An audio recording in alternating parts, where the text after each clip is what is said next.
This is the Transcend Human podcast, a weekly show where we learn what it means to rise above the human condition. We hope the conversation today is just what you need for the week ahead.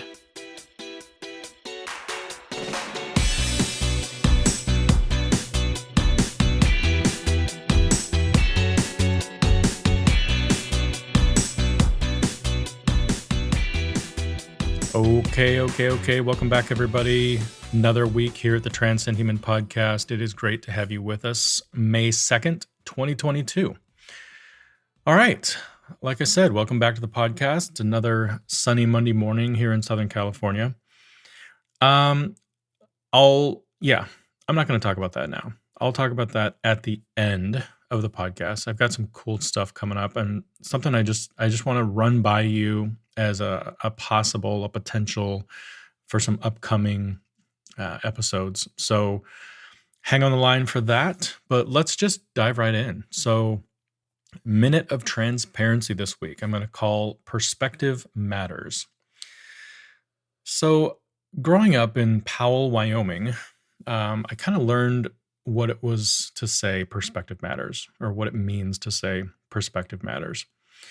So we lived in a large valley between mountain ranges, and in the middle of the valley sat a large mountain named Heart Mountain.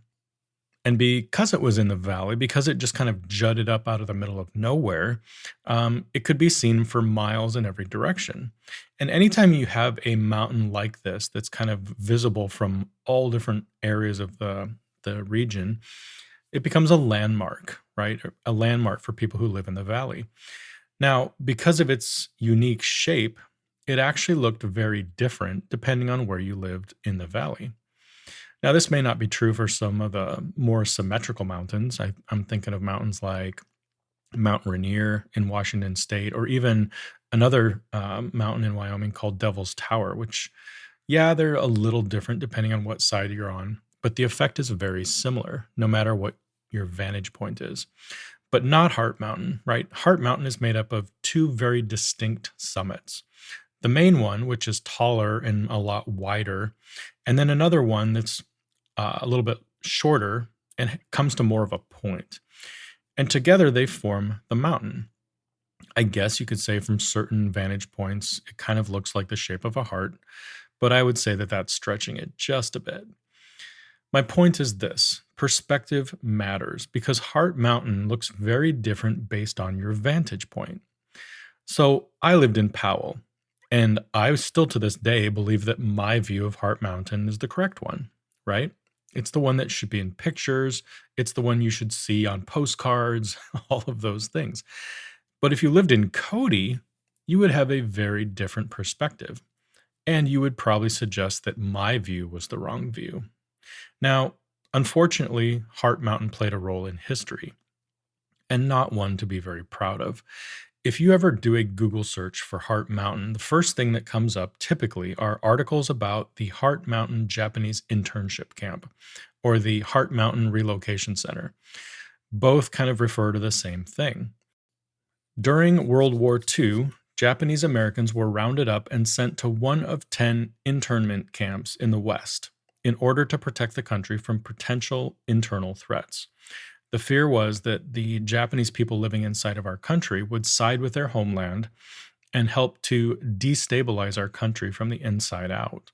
So in 1942, close to 14,000 people of Japanese descent were transported to the Heart Mountain area, where they were incarcerated for periods of time. People came and went, but the camp was open for over 3 years. Now, for the Japanese Americans interned at Heart Mountain, their perspective took on a whole new meaning, right? I mean, yes, they had a unique physical perspective on the mountain, very different from my perspective in Powell and from my friend Alex's perspective in Cody. From their vantage point, the smaller summit was hidden, right? It was behind the larger summit. So that's all they saw, was a big rectangular summit. But this wasn't the only perspective they had. They also viewed the mountain from an emotionally traumatic perspective. They viewed Heart Mountain through barbed wire, as prisoners living in their own country, forced to endure discomfort and uncertainty for many years. Now, there are entire websites dedicated to this, right? Japanese people documenting, remembering, and making sure that we don't forget what happened at intern camps like Heart Mountain. But for me and my family, when we moved to Wyoming, the Heart Mountain Relocation Center was all but gone. Just a few buildings remained, and some of the chimneys were kind of left standing after fires had burned down the rest of the buildings. I don't even think there was a visitor center at the time. Maybe just a monument of some sort explaining that the site had historical significance. It looks like a nonprofit was started back in 1996, and now there's an entire museum there called the Heart Mountain Interpretive Center. Now, I only tell this story because it explains the perspective thing very well. So, a Japanese American who interned at Heart Mountain will see pictures of the mountain and remember a very traumatic time in their life. It might even bring tears to their eyes. For me, I look at the pictures of Heart Mountain and I remember living in Wyoming. I remember Powell. I remember hiking trips with my family. I remember standing on the summit more than once, feeling a sense of accomplishment. Two very different perspectives on the same thing. So, in this episode, I'm not going to use the word perspective very much because I really want to use the word mirage. And dictionary.com defines mirage like this: first, an optical phenomenon, and second, something illusory without substance or reality. Now, I bet when most of us hear the word mirage, we think of a desert, right? We picture ourselves walking through a barren desert with nothing but sand dunes as far as the eye can see. And yet, in the distance, it looks like there's water or maybe palm trees or something like that, right? And you head in that direction, only you never get any closer to it. It always stays in the same place, and you never actually find the water. So, similar to perspective, right? They say perspective is reality, which is a very important thing to understand because it explains a lot of things. When we perceive something to be a certain way, it becomes our reality until proven otherwise, even if what we believe is 100% false. How do I know this? Because people used to believe that the world was flat. It was reality to them because it was their perception. Until the day arrived when somebody circumnavigated the globe and realized that it wasn't. Or from my story, when I was young, I perceived Heart Mountain to be just an old mountain. That was my reality until I learned the story about the Japanese intern camps. And then I had to adjust my reality based on this new historical information. And that's why I wanted to use the word mirage today instead of perspective. For me, looking at Heart Mountain was a form of a mirage. I saw something that I believed to be true, but it really wasn't. It was a mirage. I wasn't seeing the full picture. Now, with the information I have and the research I've done, I have a much clearer picture of what Heart Mountain is and what it stands for. Still not 100%, but much clearer than when I was young. So today's topic: transcending the mirage. And we're going to talk about four things. First, the Midwest mirage. Second, the West Coast mirage. Third, the Orange County mirage. And finally, seeing through your mirage. Number one, the Midwest mirage. So I've told our story here on the podcast, I think, a number of times, right? Where we grew up most of our lives in the Midwest, and then eventually we moved to California. But I want to zoom in on the life that we were living right before we decided to move to California. And I'm going to refer to this time as the Midwest mirage because it's how we saw life. It's how we perceived it to be until we didn't. The Midwest is a great place. I mean, it's full of patriotic, hardworking, middle class Americans living the American dream. Our parents worked very hard for their money. They worked hard to give their kids a good life. And they spent a lot of time building a nest egg big enough so that they could enjoy retirement. And we fit right in. I mean, we basically took what we saw and we ran with it, doing the same thing our parents did, generation after generation. Now, some of you might be saying, well, that sounds pretty normal to me. I mean, isn't that just the way it is everywhere? Nope. At least I don't think so. I mean, there might be people across the country that live this way, as long as they're living in the sprawling suburbs with middle to upper class incomes, then possibly. But my guess is that there are a lot of people living differently altogether. Think about big city people. Think about Western ranch owners, Great Plains farmers, families living in the southern hills of like West Virginia, coastal fishing families, and the list goes on and on. I'm not sure all of those people can identify with my explanation of a suburban Midwestern lifestyle. Not that this is important in any way, shape, or form, because I'm really just talking about my mirage, right? The mirage that I saw because I lived in the Midwest. And for us, it had some negative consequences, at least four that come to mind very quickly. Consequence number one, we were caught up on the treadmill of success. So it was all about keeping up with the neighbors, right? Living in the right part of the city, having the right house, driving the right cars, having our kids in the right school system, having our kids in travel sports, dance, or theater, taking the right vacations at the right time. And yes, there are the right vacations that you take when you live in the Midwest. One is an annual migration to Florida for spring break, not unlike the Islamic Hajj, the annual pilgrimage to Mecca, only it's the sun that gets worshipped in Florida. And in doing all of these things, it never felt like there was enough money to pay the bills. So things went on credit cards, right? Because there were always new bills. There were always new things that had to be purchased in order to live at the level that you needed to be at, in order to keep up with the neighbors. Number two, life was all about comfort. Now, this may not be said by everyone living in the Midwest, but for me, comfort was my goal, to make enough money to be comfortable, to live in a safe neighborhood, to have your kids in safe schools, to have the latest and greatest in landscaping tools, household appliances, technical devices, working your butt off in order to sit in your comfortable house and watch TV on a big screen. Number three, I think we were chasing worldly happiness. So, unfortunately, this is kind of baked into our culture, right? Similar to feeling comfortable, only falling for the happiness trap, right? This idea that if we just had all of the stuff, all of the things, then we would be happy, of course, right?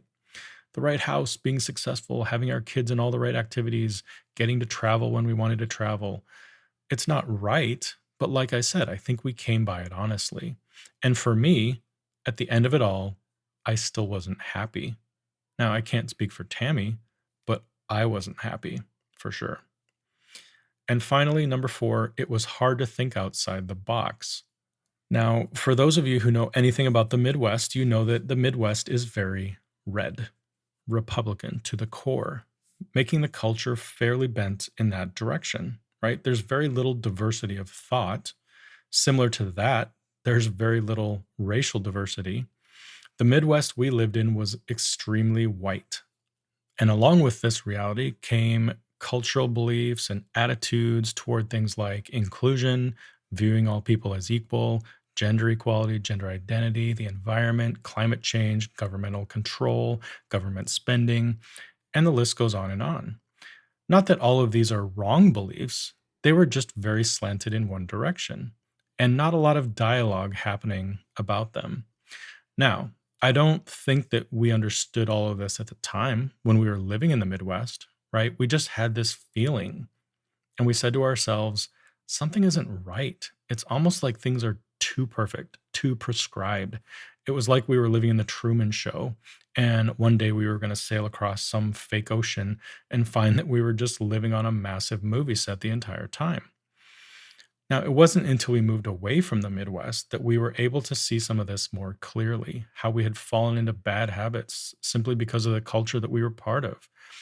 It was the Midwest mirage, and we didn't fully see it for what it was until we were on the other side. Number two, the West Coast mirage. So, we, meaning Tammy and I, had some preconceived ideas about what California was before we moved, to be sure. Things that we'd heard growing up and things that we assumed based on the news, based on TV shows, people who had been there, stuff like that. But it wasn't until we told people we were moving to California that we realized just how pervasive the West Coast mirage really is. Now, we knew it was going to be difficult to leave, don't get us wrong, right? We knew that people would be sad. We knew that, you know, that there would be difficulties with relationships because we'd spent so much time with certain people, and now all of that was going to change. But what I don't think we expected was outright anger, like just downright anger and insults, manipulative behavior to basically keep us from leaving, or in their words, to get us to think logically and responsibly. And these weren't random people. I mean, these were people we loved, people we cared about, people we were close to.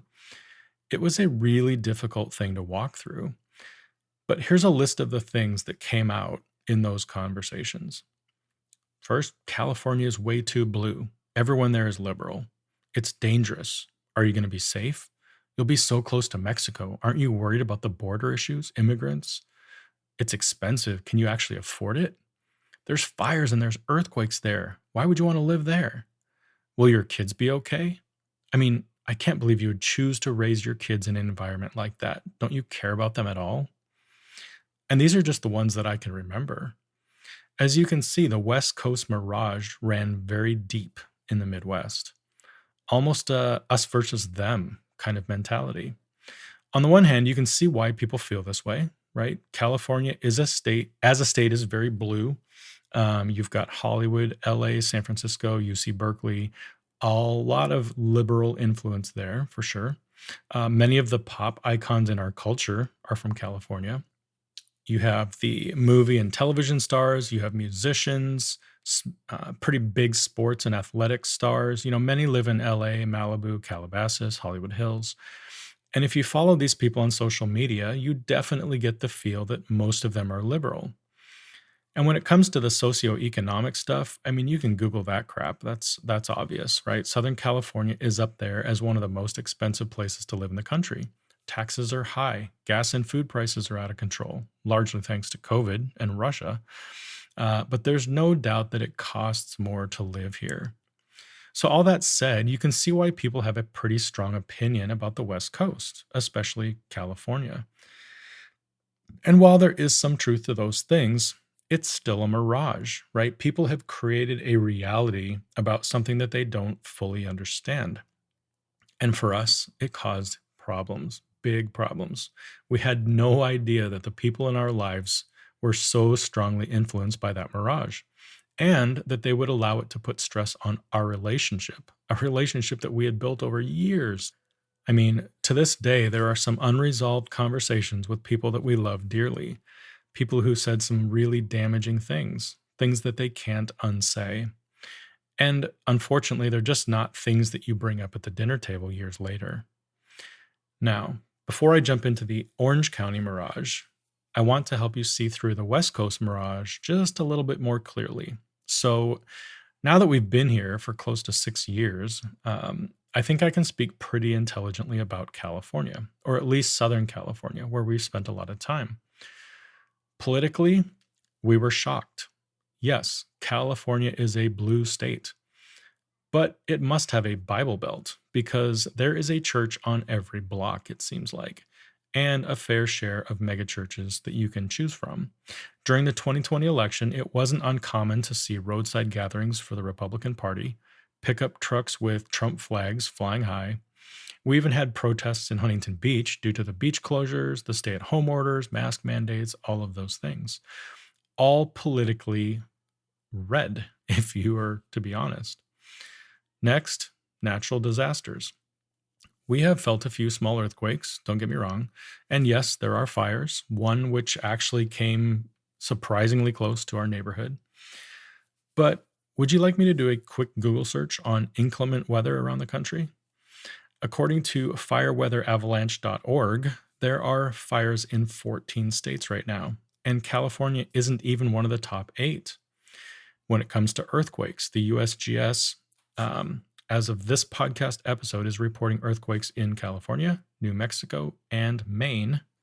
And these are just the natural disasters that people talk about, right? When they talk about California, they talk about earthquakes and they talk about fires. But in the past few years, there have been hurricanes, severe flooding, tornado outbreaks, severe winter storms, all of these things across the country, which leads me to say, show me yours and I'll show you mine. At this point in our history, Mother Earth is just downright mad. And I don't think there's any state that's exempt. Next, religion, right? It's my belief that you can find God anywhere. I've already talked about the fact that I feel like I'm in the Bible Belt of California. Um, but to my surprise, I actually found people here to be more spiritual than they were in the Midwest. Now, this is totally my opinion, but I can still remember church in Indiana feeling very organized, very methodical, very cultural, like it's just something you do. So let's just do it and make it fun. But my experience in California was a lot different. Yes, there are large churches functioning as businesses. And don't get me started on the leadership of some of these churches and some of the beliefs I have about them. But it was the people attending the churches that seemed different, just more open, more raw, more willing to talk about the pain that they've suffered in life and their need for God. Now, maybe we just didn't hang out in the right circles in Indiana, but like I said, I've had experiences in both places, and that's my feeling after being in California. Okay, next is what I would call the liberal ethos. So there's no doubt, like we said, that you're going to find more people in California who are liberal than in the Midwest. But one of the reasons for this is the large population centers. So large cities tend to be liberal, but this has nothing to do with California. I Googled the most liberal cities in the US, and here's a list of the top 20 according to worldpopulationreview.org. San Francisco, Washington, D.C., Seattle, Oakland, Boston, Minneapolis, Detroit, New York City, Buffalo, Baltimore, Chicago, Portland, St. Paul, Austin, St. Louis, Philadelphia, New Orleans, Los Angeles, Pittsburgh, and Denver. Now, are all of those cities in California? No. Are they all on the West Coast? No. These cities are spread all across our country, right? They're big population centers, and big population centers tend to be liberal. Okay. Now, obviously, what does that say? It means that you can find liberal people no matter where you go. It's still up to you how you want to live your life, where you're living your life. Finally, let's look at the California culture. So, this is something that I had to unlearn, right? Because it was part of the mirage that I saw when I looked at the West Coast from the Midwest. Now, I assumed that everyone in California was chill and laid back. You know, the skateboarder type, the surfer type, people in flip flops, wearing Ray-Bans, living in the sunshine under palm trees, riding in old VW buses or convertibles. And don't get me wrong, that vibe does exist, to be sure. But what I found is that there is an underlying drive in people in California. It's this entrepreneurial spirit, and it's very, very strong. Starting new things, inventing stuff, always looking for the next big thing. Not sure where this comes from. Maybe the the old gold rush years, right? Where people literally sold everything they had and moved to California to chase a dream. Or maybe it's because it costs so much to live here. Maybe it keeps you reinventing yourself over and over and over again just to pay the rent. I don't know for sure, but it's a thing.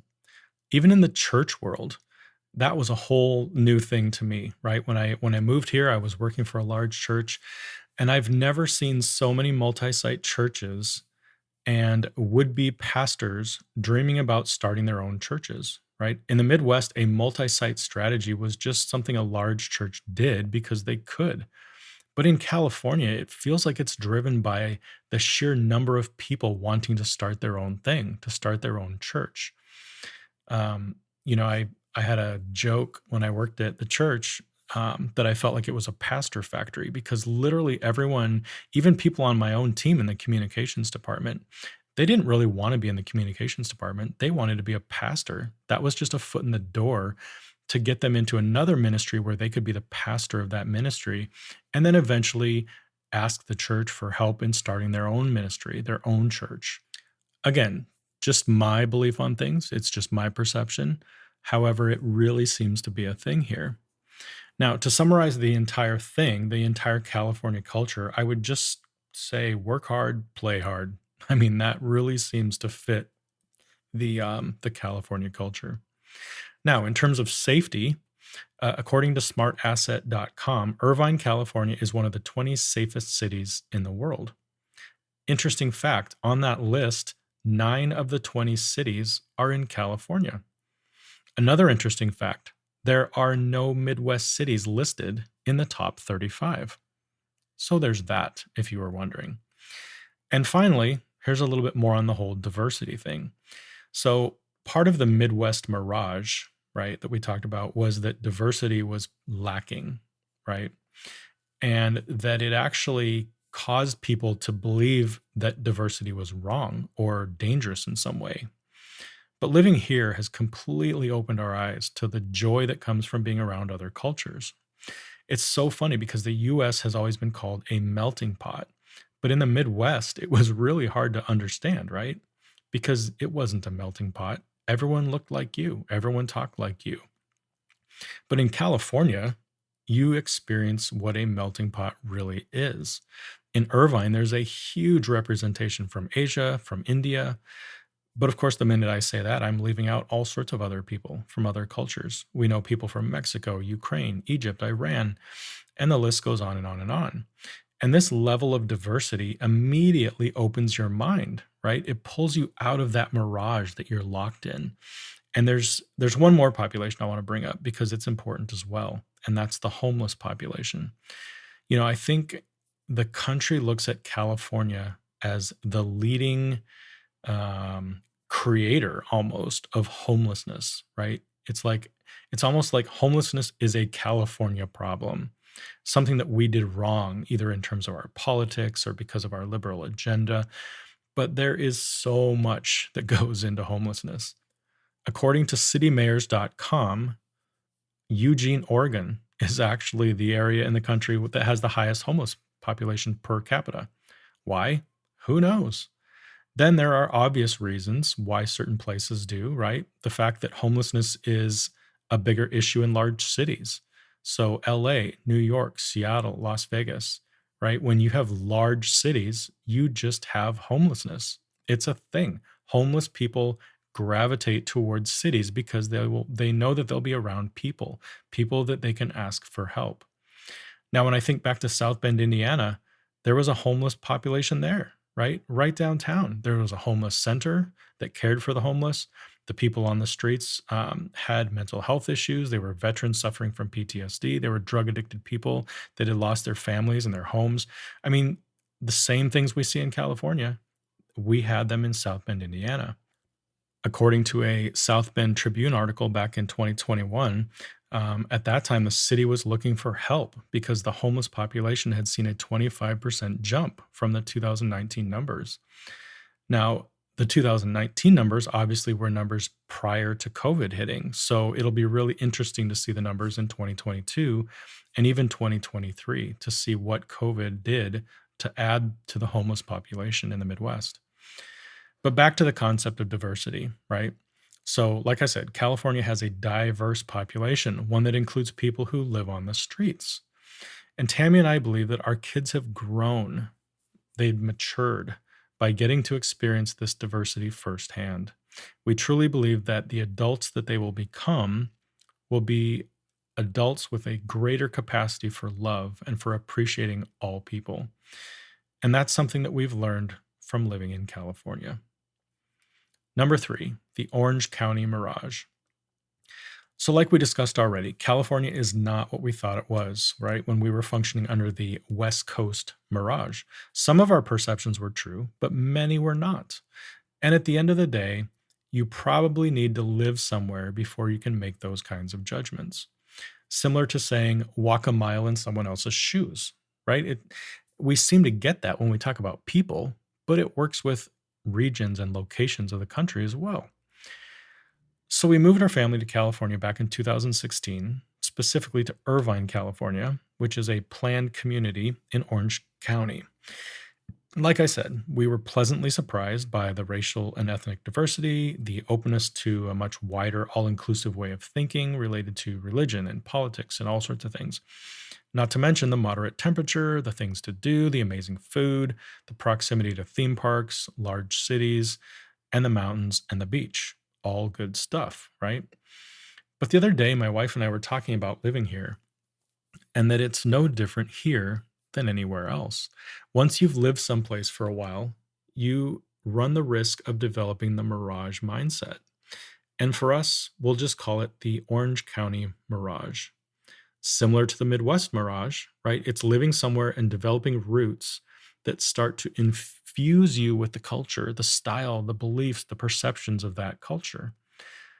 Now, for us, it doesn't seem possible, right? I mean, we lived most of our lives in the Midwest. So surely we would be immune from the Orange County Mirage, right? I mean, we understand what it's like to live in the rest of the country. So we should simply be well rounded people and embrace the good from each culture that we've experienced, right? Well, in essence, that's the conversation we were having. And it started after seeing the Orange County Mirage so vividly in people who have lived here their whole life.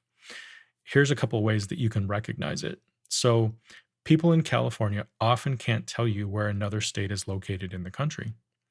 They don't typically understand time zones, right? Much less care what time it is on the East Coast.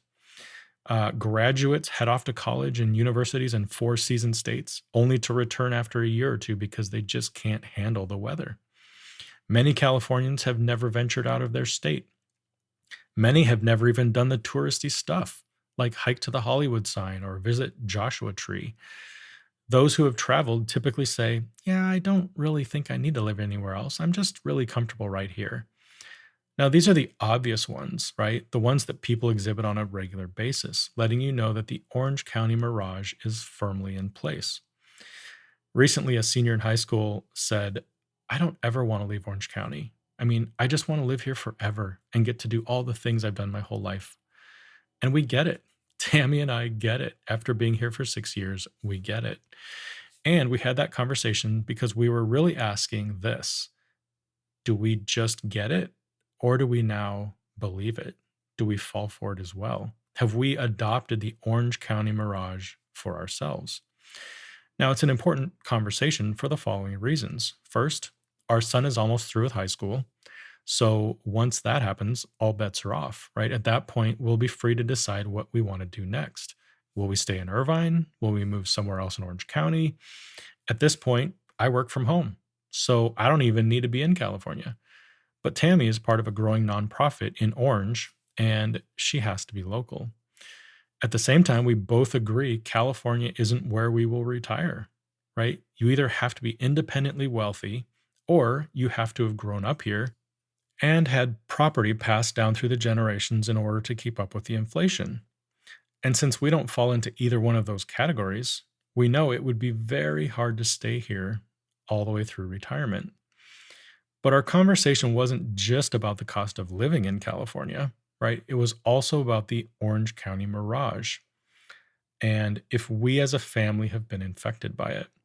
Now, this is an Orange County thing, but even more so an Irvine thing. Irvine is a planned community. And when I say planned, I mean planned years in advance, possibly decades in advance.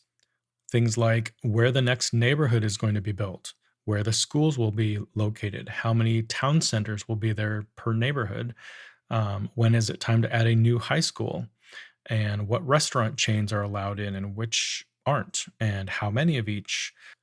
Then you look at the way that the neighborhoods are built, and each neighborhood only has one or two entrances, which means that the main transportation arteries can flow at 60 miles an hour with three lanes going in each direction.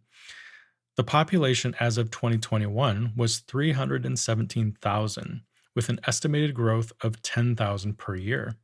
At this level of growth, things pretty much have to be planned out well to keep traffic flowing, to keep kids educated, to keep people fed. But with all of this planning comes the mirage. And in Irvine, there is definitely a sense of comfort, of safety, of reliability, of standardization. People would tell us, "Oh, Irvine is one of the safest cities in the world." And after a while, you just assume that nothing bad is going to happen here until it does. If living in the Midwest was like living in a bubble, so too is living in Irvine. It's just a much nicer bubble. which is funny because one of the reasons we left the Midwest was that we were becoming too settled, too comfortable, too okay with the status quo. We had begun to stagnate, right? We weren't being pushed out of our comfort zone at all. And now, here we are facing the same thing, just on the West Coast. We call it the Irvine effect. Very easy to get comfortable and not want to go anywhere else, not want to do anything else. It seems like a lot of work to travel to other parts of the country or the world for that matter. I mean, packing is so difficult because, well, the temperatures could be all over the place where we're going. Like there could be snow. We don't have winter coats, much less hats and gloves. And what if it rains? Oh my goodness, what are you supposed to do if it rains, right? It could disrupt the plans we had for that day. For us, the temperature thing is pretty crazy. When we moved here, we used to joke about how people were wearing coats on less than hot days and how everyone seemed to drive with their windows up and the air on because it was just too hot most of the time. But eventually, our blood started to change, and we too succumbed to this new climate. Just the other day, I was whining that it's been cold for so long this year, which just means that the temperature has been below 75 for a really long time. In the Midwest, a 75-degree was like, yeah, throw on the shorts and tank tops, man. It's hot. But here you're like, do I wear a jacket today or not? Maybe just long sleeves. And that's really where Tammy and I are at with our conversation, right? Have we been infected with the Orange County Mirage? And if so, what do we do about it? Number 4, seeing through your mirage. So let me start by addressing the elephant in the room. Some of you may be asking, why did you even make this episode? I mean, I don't live in Indiana. I don't live in California. I can't even really relate to half the stuff you're saying right now. And you'd be right. This was very focused on me, my family, my story, our experiences, right, over the years, and how our worldview has changed, how our perceptions and our mirages have changed throughout the years and in the various stages of our journey. But don't get so hung up on the story itself, right? Don't just get hung up on what I'm saying about me and our family. Dig a bit deeper and find the moral of the story. Find the truth, the hidden truth that can be applied to everyone in every situation. I'll just leave you with a couple. So, moral number 1, people often allow their perspectives of other people and other places to cloud their judgment. These perceptions become a mirage that they see, and it rarely matches reality. Moral number 2, people who live in one area for too long a period of time may develop a mirage based on the culture that they now live in. Morals, values, a sense of safety, a sense of comfort that can cause stagnation. So, what should we do about it, right? How do we see through our mirages? Well, the first thing that we can do is keep an open mind. And how do we do that? Well, for starters, you challenge your perceptions, right? You assume the best in other people and other places. And we will be willing to learn new things about those people and places. Next, we can do something crazy like move, right? Move across the country to a new state altogether. When I was in first grade, my parents moved our family from Chicago to Powell, Wyoming, and those were 7 of the best years of my life. In 2016, like I said, Tammy and I did the same thing. We moved our family from Indiana to California. And while we've had a lot of bumps and bruises on the Gold Coast, don't get us wrong, we've had some pretty amazing times as well. But if moving isn't in the cards for you, maybe just try traveling, right? And not just to the same place every year. Try new places, see new things, and allow your mirage to be challenged. Don't just sit at a 4-star resort for 10 straight days with people that look just like you. Explore, eat at local establishments, shop in small, hidden away areas, mingle with people. Only then will you truly experience cultures different than your own. This year, Expedia did a Super Bowl ad. I'll put a link to it in the show notes, but Ewan McGregor was the actor for the commercial. And I just want to read the lines from that commercial. Here's how it went. Stuff. We love stuff. And there's some really good stuff out there. But I doubt any of us will look back on our lives and think, I wish I had gotten a slightly sportier SUV or an even thinner TV. or found a trendier scent.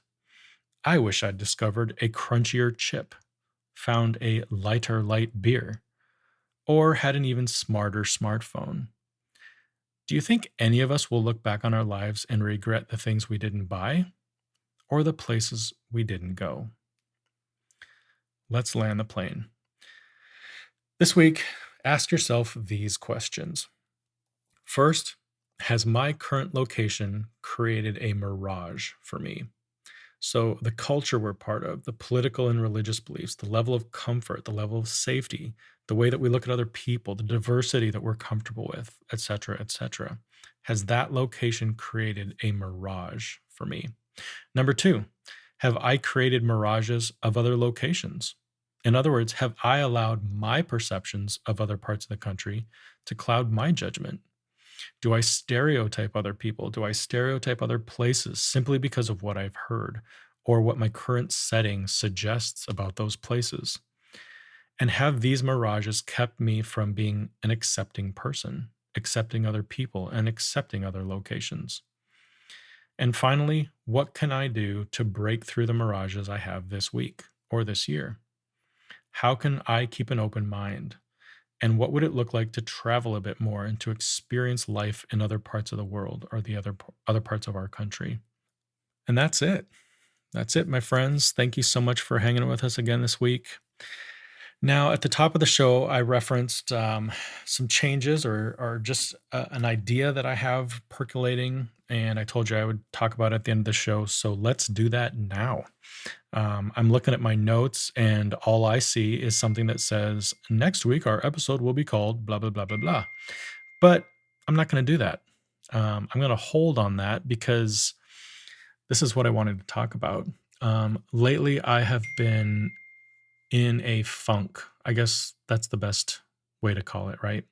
In a funk where I wake up every morning, I work, do a few things in the evening, go to bed, wake up, work, do a few things, go to bed. I mean, it's just all starting to run together. And I think, part of that is related to COVID. COVID really forced us to kind of get into those ruts and those routines locked in our own home, right? And for some of us, it was awesome, right? There are people who are like, that is the best thing that ever happened to me. The fact that they told me not to come back to work and that I'm getting to work from home and stay in my pajamas all day or whatever whatever it is for you. There are people that absolutely love it. And then there's people that absolutely hate it, right? It's like I'm in prison. I'm locked in my house and I can't get out. I don't feel like I can go out enough because I'm locked here doing my work and keeping the house from falling apart and all of these things. And somewhere between those two extremes is me, right? I enjoy being at home. I enjoy working from home. But at the same time, I know that there is this danger that comes along with that, this danger of just locking yourself away and, just falling into antisocial habits where you're choosing not to be part of society. So I'm working through that on my own. I'm sure that each of you has your own things that you're working on related to that. Um, but what I've noticed is that it started to impact Transcend Human. It started to impact my ideas for podcast episodes and just things that I wanted to say. I started the TikTok a while back for Transcend Human, and I find that going through my head a lot during the week. Like, man, I'll have this experience or I'll have this frustrating event, and I'll just want to go put it on TikTok because it's the fastest way to get it out there, right? And so, how does that translate into podcast episodes? Well, what I've been thinking about, what's been percolating here on the back burner, is this idea of once in a while doing a rant. Now, I don't really like the word rant because it suggests that I'm just going off on somebody or going off on a business or a company or a person, and that's not what it is at all. But at the same time, a rant is kind of what people call it these days, right? When you just open up the mic and you just start riffing on whatever comes off the top of your head. And that's really what I'm playing with, right? I will go through the day and I'll have these thoughts and I'll see these things on the news and I'll hear these things on the radio and you just start to feel locked in, right? Hedged in by all of this stuff that's going on in the world. And, instead of me taking one of those things and fully fleshing it out into a 40-minute podcast episode, the thought is, what if I just start taking notes about all of this stuff that's going on in our world? And then every once in a while do an episode where I just hit the next five and just chat through those five things in light of, right, running them through the filter of transcend human and what it means to rise above the human condition. Because the human condition looks a lot different today than it did in 2019, right? Our human condition has evolved, it's morphed, it's changed, it's become more complicated. And so those are interesting conversations. And so I'm not going to give you a 100% for sure that's what we're doing next week, but as of right now, I'm not telling you what the topic is for the next episode. So I'm keeping my options open. Um, but I just wanted you to know that. And as we move forward, we'll see how it works. Right. All right. Well, thanks for listening to that. I feel like I was on a little soapbox there for a minute. Hopefully, you guys had a great week and that this was helpful in some way to you. Until next week, everyone, have a great week working on the mirages that you have in your life. And as always, keep transcending human.